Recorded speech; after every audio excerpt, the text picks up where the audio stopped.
Hello everyone. இன்னைக்கு முருங்கக்காய் மொச்சை போட்ட புளிக்குழம்பு எப்படி செய்கிறதுன்னு பார்க்கலாமா? கடாயில் நல்லெண்ணெய் விட்டுக்கோங்க. நல்லெண்ணெய் புளிக்குழம்புக்கு முக்கால்வாசி பயன்படுத்தினா டேஸ்ட் ஒரு வித்தியாசமாக இருக்கும். அதுக்காக நல்லெண்ணெய் பயன்படுத்திக்கோங்க. கடுகு 2 ஸ்பூன், வெந்தயம் 2 ஸ்பூன். இது நல்லா பொரிய விட்டுட்டு இப்போது சின்ன வெங்காயம் பூண்டு ஒரு 50 கிராம் நல்லா பொடியாக கட் பண்ணதை சேர்த்திக்கோங்க.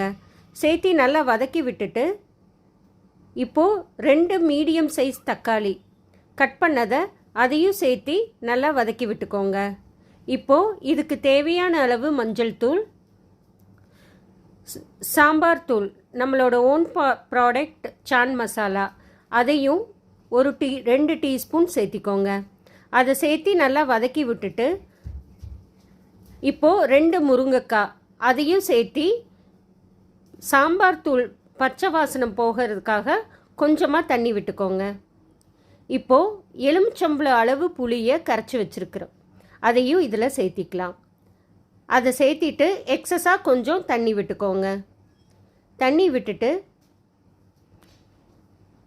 இப்போது இதுக்கு தேவையான அளவு உப்பு சேர்த்தி நல்லா கலந்து விட்டுட்டு புளி பச்சை வாசனம் போகிற வரைக்கும் கொதிக்க விட்டுட்டு நம்ம தனியாக வேக வச்சுருந்த மொச்சையை இதில் கலந்துக்கோங்க. கலந்து விட்டுட்டு கொஞ்ச நேரம் அது கொதிக்கட்டும். இப்போது ஒரு அரை மூடி தேங்காய் கோர்ஸாக தண்ணி விட்டு அரைச்சி அதையும் இதில் சேர்த்திக்கோங்க. அதையும் சேர்த்திட்டு ஒரு 2 நிமிஷம் கொதிக்க விட்டுட்டிங்கன்னா அருமையான முருங்கைக்காய் மொச்சை போட்ட புளிக்குழம்பு ரெடி. ட்ரை பண்ணி பார்த்துட்டு சொல்கிறீங்களா? தேங்க்யூ ஃபார் வாட்சிங். பாய்.